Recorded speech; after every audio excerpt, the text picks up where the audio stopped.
Hello everyone.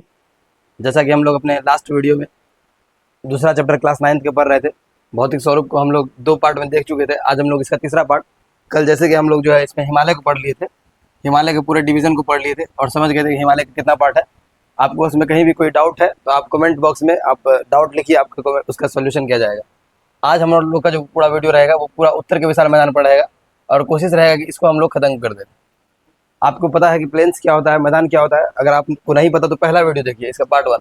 हम बताए थे कि जो सी लेवल होता है, समुद्र लेवल जीरो, उसे जो है लगभग 300 मीटर की ऊंचाई तक जो होता है वो क्या होता है? प्लेन।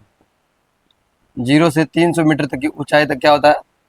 मैदान होता है, प्लेन्स होता है। इसी बीच में जो एरिया रहेगा उसी को प्लेन कहेंगे, ठीक है। जैसा कि हम लोग यहाँ पर समझते हैं कि प्लेन्स को हम लोग कई भाग में बांटेंगे, तब उसके बाद पढ़ेंगे। पहले हम लोग यहाँ पर देखेंगे प्लेन के बारे में कुछ कुछ पॉइंटर को। जो हमारे यहाँ उत्तर का विशाल मैदान है, जो हमारे इंडिया में जो मैदान बनता है उत्तर का विशाल मैदान, जो मैप पर आपको दिखाया गया था कल, अगर दिखाया थोड़ा सा आपको,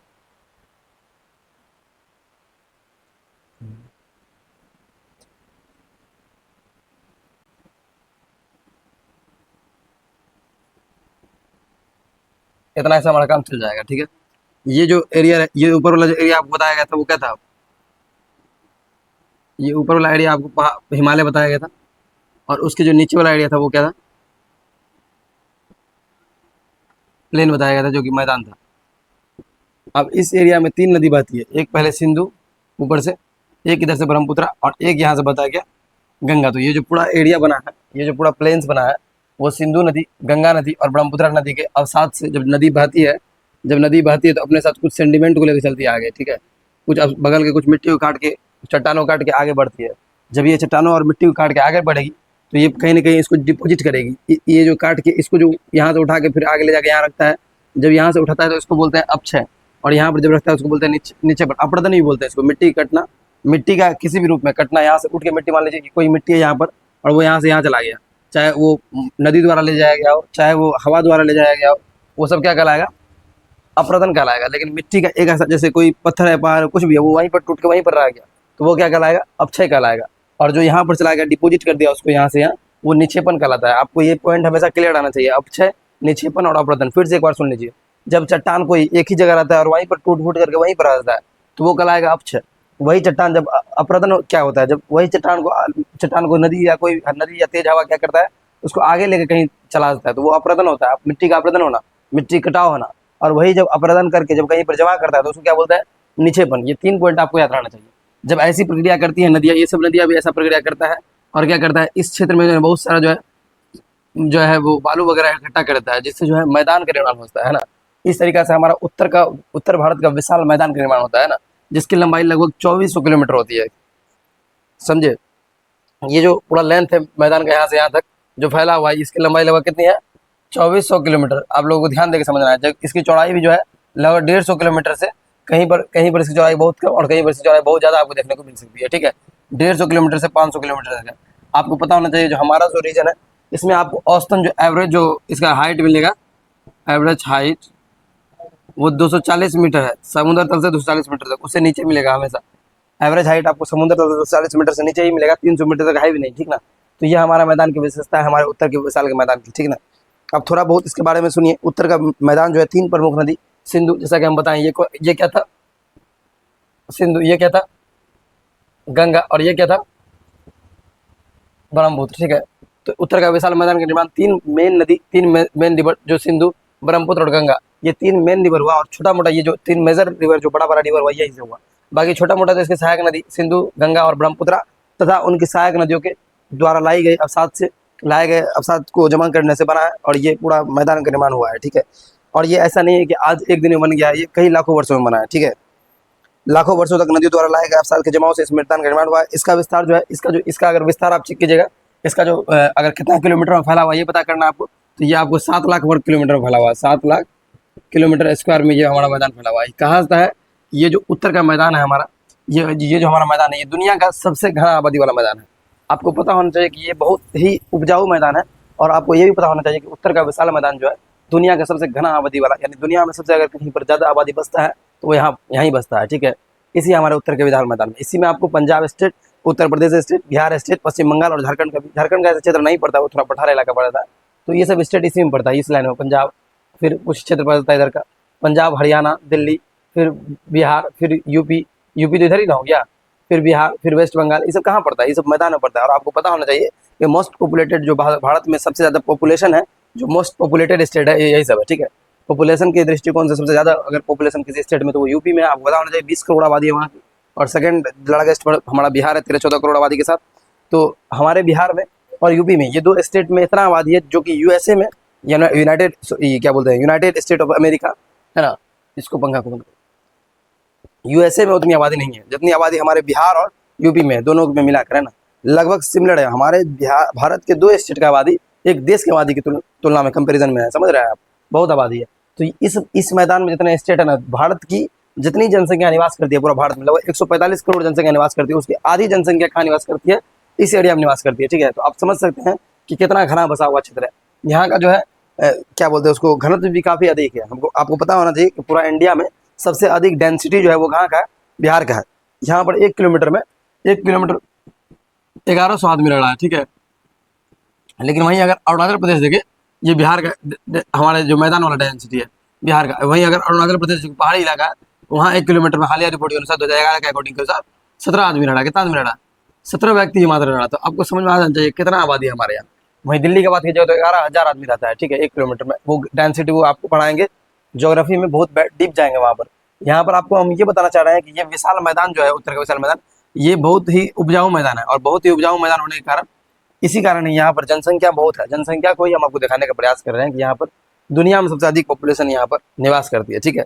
आपको यही सब चीज़ को थोड़ा ध्यान में रखना है। इसकी जो लेंथ, इसकी चौड़ाई है वो हम बता दिए, कहीं पर 150 किलोमीटर तो कहीं पर 500 किलोमीटर तक है इसकी चौड़ाई, ठीक ना। सब जगह चौड़ाई समान तो नहीं हो सकती है, कहीं पर ऐसे करके मैदान फैला हुआ होगा, कहीं पर ऐसे करके फैला हुआ होगा, कहीं पर ऐसे होगा, ठीक है, कहीं पर और बड़ा हुआ होगा, ठीक है, कहीं पर और कम हुआ, इसी को बोलते हैं। कहीं पर ज़्यादा है, कहीं पर कम है, कहीं पर लगभग 150 किलोमीटर से लेकर हाईएस्ट 500 किलोमीटर तक गया है, ठीक है। तो यही समझाने का प्रयास किया जा रहा है आपको। समझिए, भावनाओं को समझिए आप, ठीक है।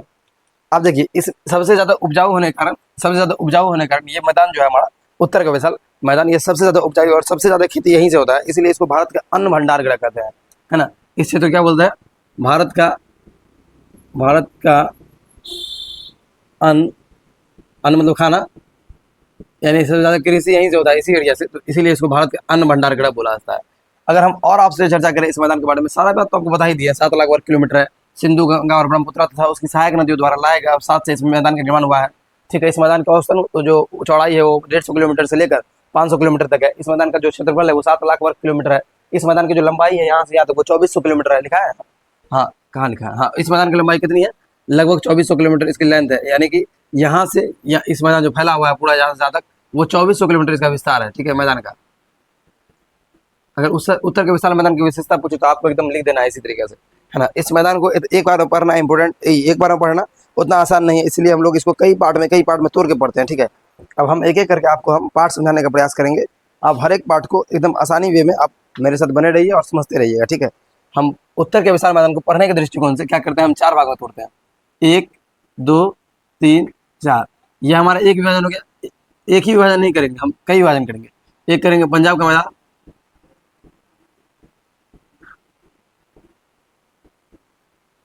एक हो गया पंजाब का मैदान, एक हो गया गंगा का मैदान,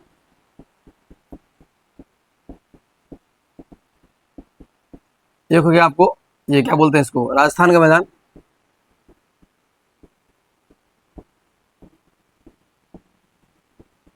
एक हो गया आपको क्या, ब्रह्मपुत्र का मैदान।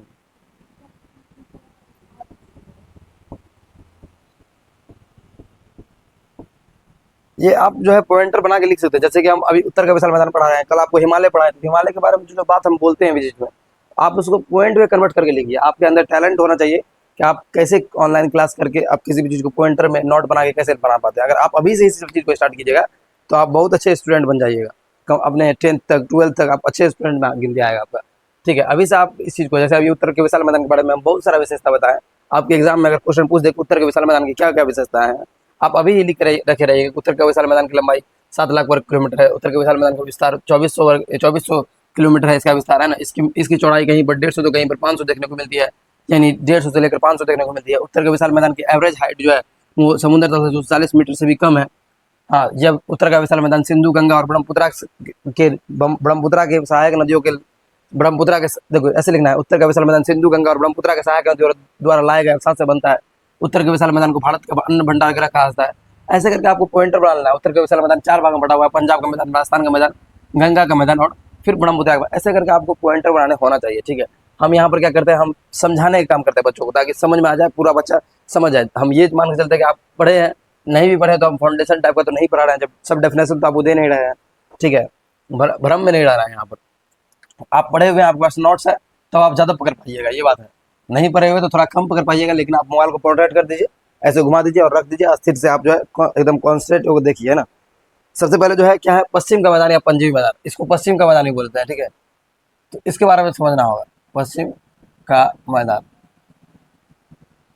अब देखिए ये नदी कौन है, सिंधु नदी। सिंधु नदी के एरिया वाला जो मैदान वाला भाग है उसको बोलते हैं क्या, पश्चिम का मैदान। तो इसके बारे में आप क्या क्या जान सकते हैं, सुनिए। पश्चिम का मैदान के बारे में अगर बताया, सिंधु नदी और उसकी सहायक नदी द्वारा लाए गए, ये इसमें कोई बहुत बड़ा बवाल नहीं है, ठीक है। आप सबसे पहले पंजाब का मैदान अगर पढ़ना है तो आप कहिएगा सिंधु और उसकी सहायक नदी बनाता है। कौन बनाता है,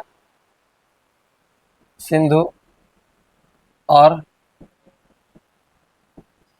उसकी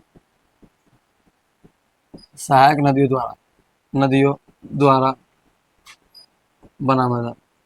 इसका कुछ भाग आपको इंडिया में देखने को मिलता है, पंजाब वाले साइड में, और इसका अधिक अधिक अधिक रीजन जो कहाँ मिलता है आपको, पाकिस्तान में देखने को मिलेगा, ठीक है। इसका अधिकतर रीजन यहाँ पाकिस्तान है ना, बगल में आप ऐसे, तो पाकिस्तान में भी इसका विस्तार है ना इस मैदान का। तो इसका कुछ भाग आपको कहाँ मिलेगा, पाकिस्तान। अधिकतर भाग तुम आपको कहाँ मिलेगा, पाकिस्तान में, है ना।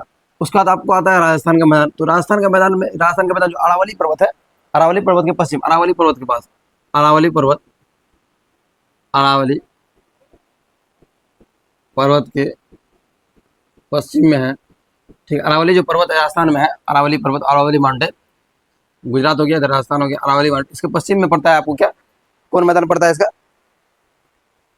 राजस्थान का मैदान। और इसमें एक नदी आपको याद रखना, इधर एक नदी बहती है, इसका नाम क्या है, लूनी नदी। अब आपसे देखिए, हर एक चीज को अगर आप पढ़ते हैं तो बहुत बेहतर आप बनते जाइएगा हिस्ट्री ज्योग्राफी सब में, ठीक है। ज्योग्राफी ही ना पढ़ा रहे हैं अभी आपको, हाँ ज्योग्राफी ही है, तो इसी में आएगा जनसंख्या वाला चैप्टर, ठीक है। देखिए पंजाब का मैदान जो है, पंजाब का मैदान या पश्चिमी मैदान, इसी को बोला जाता है। यह सिंधु नदी और उसकी सहायक नदियां बनाती है। उत्तर का मैदान को 4 भाग में बांटे, पहला भाग पंजाब का मैदान या पश्चिम मैदान, यह सिंधु नदी और उसकी सहायक नदी बनाती है। इसका अधिक भाग कहाँ पर मिलेगा आपको, पंजाब में। अधिक विस्तार कहाँ पर मिलेगा, पंजाब में। दूसरा पकड़िए आप राजस्थान का मैदान। राजस्थान का मैदान कहाँ पर मिलेगा, अरावली पर्वत के पश्चिम में। अरावली पर्वत है उसके वेस्ट में है ना, पश्चिम में, यहाँ दिख रहा है अरावली पर्वत के पश्चिम में। और यहाँ पर एक नदी आपको याद रखना है, कौन नदी, लूनी नदी, ठीक है। तो आपसे कभी कभी एग्जाम में ये नहीं, इतना बात नहीं पूछ के पूछ देगा लूनी नदी किस राज्य में बहती है, तो क्या बताना है, लूनी नदी किस राज्य में बहती है, तो वहां पर राजस्थान टिक मारना है। यही सब जानकारी आपको लेना है। अब देखिए गंगा का मैदान थोड़ा बड़ा होने के कारण इसको हम लोग कई भाग में बांट के पढ़ेंगे। तो गंगा के मैदान को आप रहने दीजिए, आगे बढ़िए ब्रह्मपुत्र का मैदान, ठीक है। आगे क्या बढ़ना है, ब्रह्मपुत्र का। आप जानते हैं असम, आप जानते हैं क्या, असम में जो है आप जानते हैं ब्रह्मपुत्र नदी। अब देखिए ब्रह्मपुत्र और उसकी सहायक नदियों द्वारा लाया गया अवसाद निर्माण हुआ है, उसको बोलते हैं क्या, ब्रह्मपुत्र का मैदान। और इसका सबसे अधिक विस्तार कहाँ पर मिलता है आपको, असम में होता। ये ब्रह्मपुत्र नदी करती क्या, जब ऊपर से नीचे की तरफ आती है, यानी जब असम की तरफ बढ़ना शुरू करती है, ऊपर तो पहाड़ वगैरह है, अरुणाचल प्रदेश स्टेट में पहाड़ है, ठीक है, आगे बढ़ता है नागालैंड सब पहाड़ है, जब आगे नीचे की तरफ स्लोप आता है, इसीलिए जो है ब्रह्मपुत्र कई बार क्या करता है, बहुत तेजी से बहुत सारा पानी लेकर चला आता है, ठीक है। इसीलिए क्या होता है, असम में बाढ़ भी आता है। यहाँ पर एक द्वीप भी बनाती है नदी, इसका नाम माजुली द्वीप है। यहाँ पर एक द्वीप भी बनाती है, इसका नाम क्या है, माजुली, जो कि नदी माजुली द्वीप, ठीक है, जो कि सबसे बड़ी द्वीप है, जो जैसा कि आपको हम पहला चैप्टर में पढ़ा चुके हैं, ध्यान कीजिएगा, ठीक है। इसके बाद इसमें कुछ बचता है नहीं, ठीक ना। अब गंगा के मैदान के बारे में अगर पूछते तो घग्गर नदी से लेकर जो है ये घग्गर नदी से लेकर इधर एक नदी बहती है तीस्ता नदी, जो ब्रह्मपुत्र के साइड में बहती है। तो आपको गंगा के प्लेन्स के बारे में याद रखना क्या, घग्गर नदी से तीस्ता नदी के बीच का क्षेत्र, तीस्ता नदी के बीच का क्षेत्र, यानी घग्गर नदी से लेकर तीस्ता नदी के बीच क्षेत्र क्या कहलाता है, गंगा के मैदान। अब गंगा के मैदान में स्टेट कौन से पड़ते हैं, आप कहेगा बिहार, आप कहेगा यूपी, पश्चिम बंगाल, ठीक है। ये सब कहाँ पड़ता है, गंगा के प्लेन्स में पड़ता है, गंगा प्लेन्स में, याद रखना चाहिए, है ना। बिहार, यूपी, पश्चिम बंगाल और झारखंड का कुछ याद रखना है, झारखंड भी ये सब पड़ता है, लेकिन झारखंड का पूरा एरिया नहीं, क्योंकि झारखंड तो ऑलरेडी पहाड़ है, याद रखना है आपको, ठीक है ना।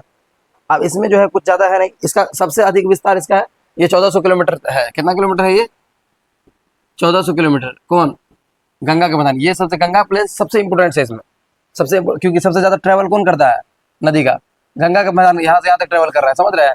तो ये 1400 किलोमीटर ट्रेवल करता है यहाँ से यहाँ तक। इस बीच में पड़ता क्या है, यूपी, बिहार, पश्चिम बंगाल, और आपको क्या पड़ता है, झारखंड और पश्चिम बंगाल पड़ता है, ठीक है। गंगा के प्लेन्स का 1400 किलोमीटर है। ये घाघरा नदी से लेकर स्टार्ट हो गए तीस्ता नदी तक जाती है। यहाँ पर तीस्ता नदी बता है और इधर घाघरा नदी बता है। इस बीच में जो गंगा नदी बता है और उसकी सहायक नदी यमुना, चंबल, सेन, केन, ये सब जो है ऐसे बनता है, ठीक है। अब इसमें थोड़ा सा और डीप जाना पड़ेगा आपको, ठीक ना। गंगा के मैदान को हम लोग 3 भाग में बांटेंगे। यहाँ पर हम फिर गंगा के मैदान ले आते हैं। यहाँ पर गंगा का आज धैर्य बना के रखना है आप लोगों को, आज सिर्फ यही खत्म होगा, उससे ज्यादा कुछ पढ़ाना नहीं है हमको, ठीक है। सिर्फ इसी चीज को, गंगा के मैदान को हम लोग कितना भाग में बांटेंगे? 3 भाग में। एक ऊपरी गंगा का मैदान,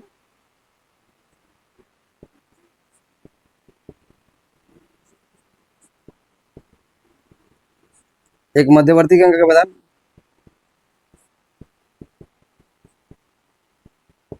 ये सब में उतना टेंशन नहीं है, ठीक ना। दिल्ली से इलाहाबाद, इलाहाबाद से फिर आगे और फिर वहां से आगे, इलाहाबाद से फिर फड़क्का और फड़क्का से फिर फड़क्का से आगे नहीं, वो हम बताते हैं।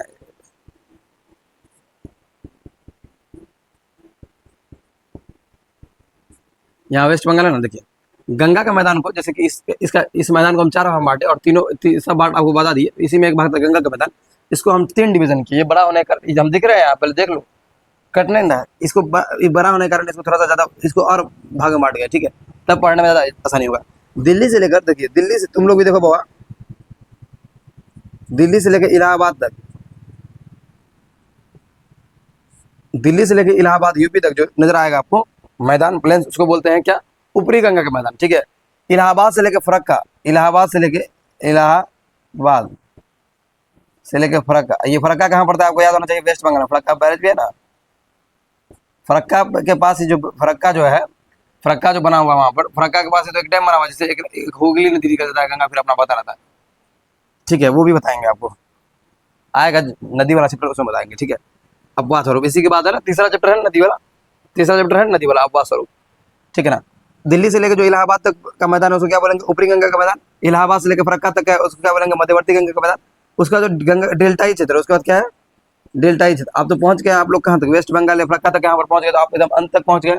उसके बाद प्रवेश करता है गंगा नदी पश्चिम बंगाल में, सॉरी बांग्लादेश में प्रवेश करता है, और बांग्लादेश में फिर डेल्टा बन के जब दोनों नदी साथ में जुड़ता है फिर डेल्टा बन के आता है। तो डेल्टाई क्षेत्रों में जो बहती है उसको क्या बोलते हैं?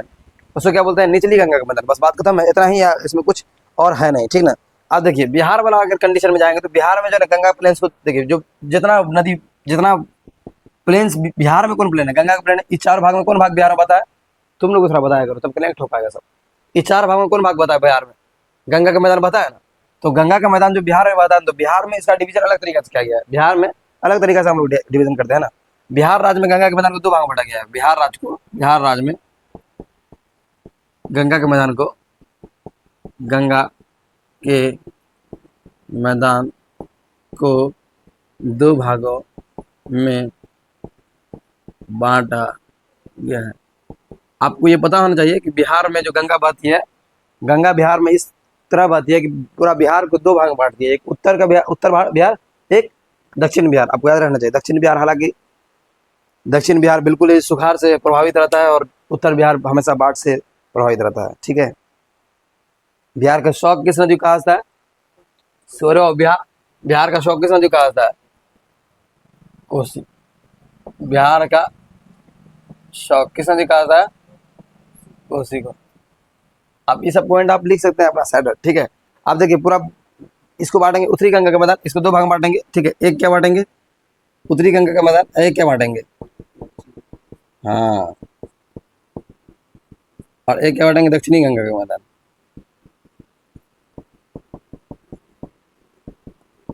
अब इसमें देखना है क्या क्या बता रहा है किताब तुम्हारा, ठीक ना।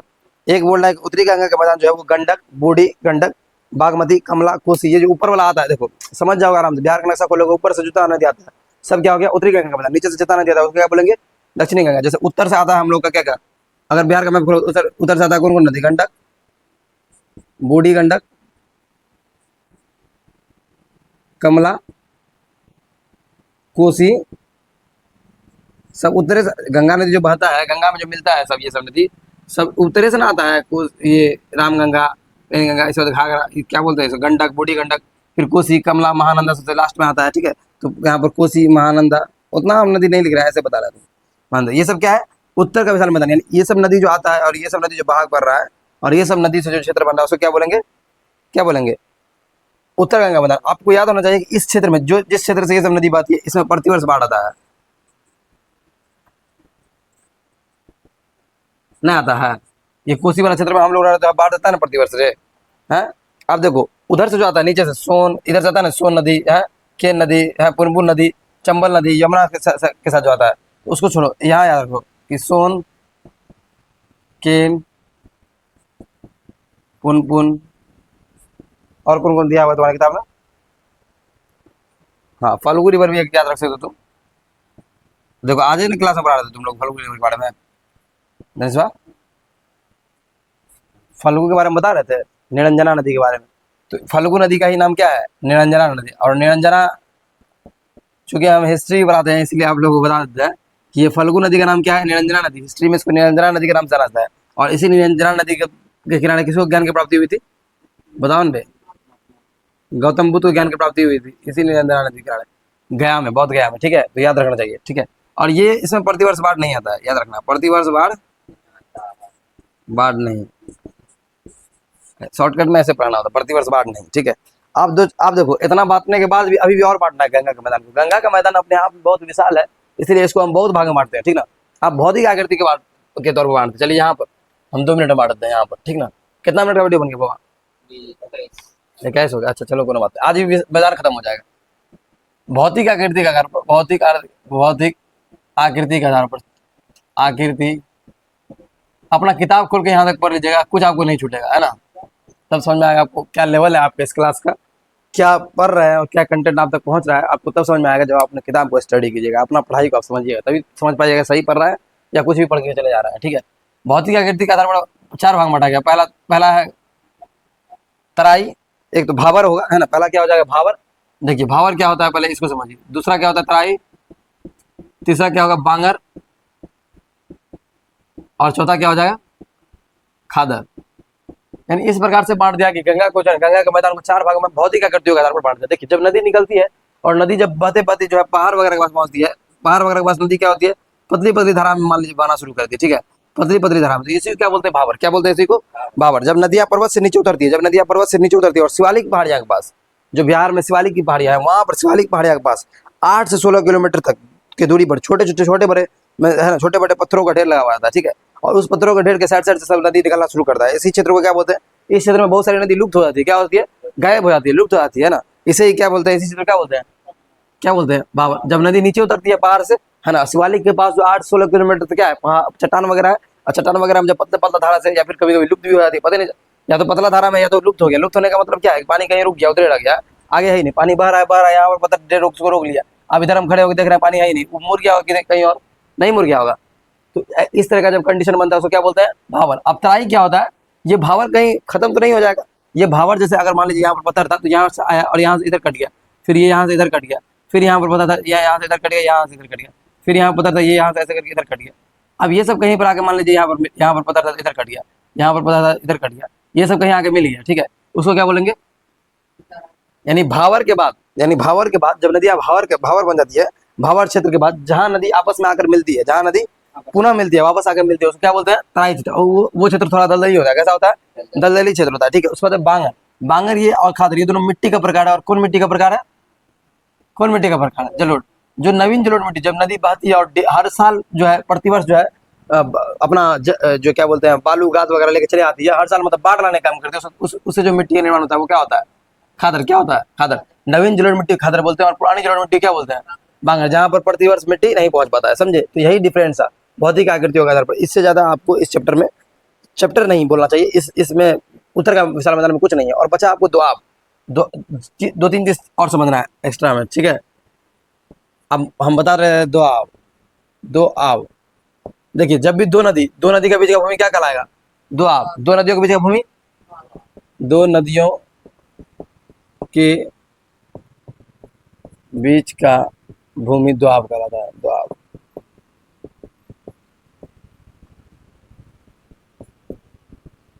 और हम देखते हैं कुछ आपका छूट रहा है तो उसको कंप्लीट कराते हैं।